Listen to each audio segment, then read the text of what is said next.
So I'm going to show you how to take a photograph using forced perspective so that it looks like Yoda, who's about a foot away from the car, is standing on top of the car.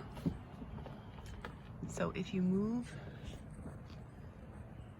your phone so that it looks like he's directly on top, so what you're going to do when you're taking a photograph like this is to press your finger on Yoda so that your phone focuses on Yoda, and then take the picture. If Yoda's out of focus, it will look like he's somewhere else, that he's not on top of the car.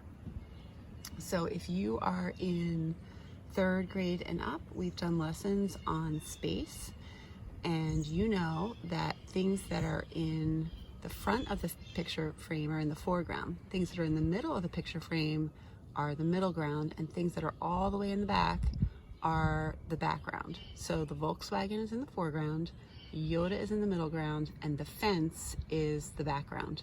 So when you take a forced perspective picture, you are compressing middle ground, which is Yoda, and the foreground, which is the car, together. So it looks like they're together in the same place.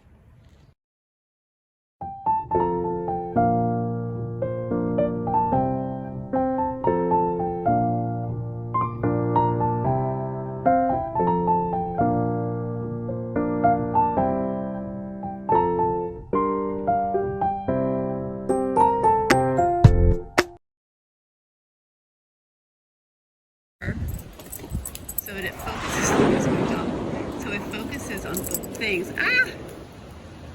And it has a ball right here. So Marlowe. So I'm gonna Marlowe.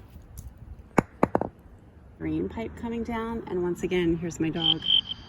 She just can't leave me alone.